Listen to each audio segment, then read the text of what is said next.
This is our final episode in our four-part series on grief. Don't worry, if you missed the last three episodes, I'll give you a recap, but I do recommend you go back and listen to them when we're done. Grief that we've talked about was not specifically about death and dying. Grief is more than just death and dying. So, in these three episodes, we explored some of the often ignored tender corners of grief, such as grieving who we used to be or grieving who we wanted to be but never were, grieving the friendships and relationships that faded or fell apart. And finally, the heartbreak of watching our parents age and change before our eyes. If you have been with us through the last three episodes, you've come to realize that grief isn't always obvious or loud. And as I said, it's not always about death and dying. In fact, grief is quite subtle. It's living in the background of our lives and shows up as feelings that we can't always quite name, but it's a heaviness that's there. And I'm hoping that through these three episodes, you can now name it and identify it.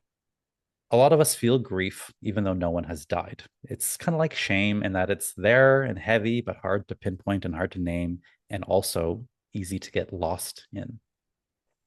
But today, we are arriving at the light at the end of the tunnel. I know it's been heavy, and I want to just acknowledge that and thank you guys for sticking with us through these three episodes. But today, it is the light at the end of the tunnel, not because the pain goes away necessarily, but more so because we learn how to accept a new normal, a new life, a new version of things, even if it's one we didn't ask for or didn't want. So, yes, this episode is about radical acceptance. And that is what allows us to stop fighting reality. It doesn't have to be used in grief. This concept can be used with many things and anything in your life. It's what allows you to stop fighting reality and start living in it. It's the transformation of grief, as I said earlier, into peace. And that's what we want here. Notice how the goal isn't happiness, the goal is peace. So, radical acceptance helps us hold our past with compassion. It helps us to release old relationships that didn't work out and relate to our aging parents with grace. For those of you who like hard and fast definitions, I took to the Googles, and here's what it says.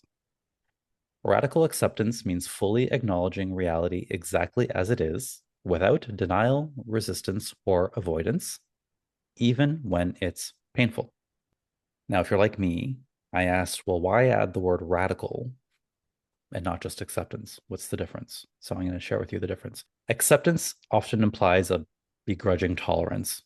It's kind of like a fine, I guess this is what it is. It's this defeated resignation, and there's an aura of hopelessness about it. Radical acceptance is different. Radical acceptance says, I may not like this. I certainly did not choose this, but I no longer want to use my energy wishing that it was different. And so a metaphor I love is we've used this on the podcast before, is the waves of the ocean. So I want you to imagine grief is like the waves of an ocean. Resisting grief is like trying to hold back the waves, trying to stop them. You're going to exhaust yourself and it never works. Accepting grief is letting the waves hit you, but you're kind of stiff and resentful that they're there. Radical acceptance is learning how to float. It's completely surrendering your body to the waves, learning to move with it, even if you're crying, even if you're hurting. But what you're not doing is tiring yourself out or drowning in it. Okay? That's how I want you to imagine acceptance versus radical acceptance.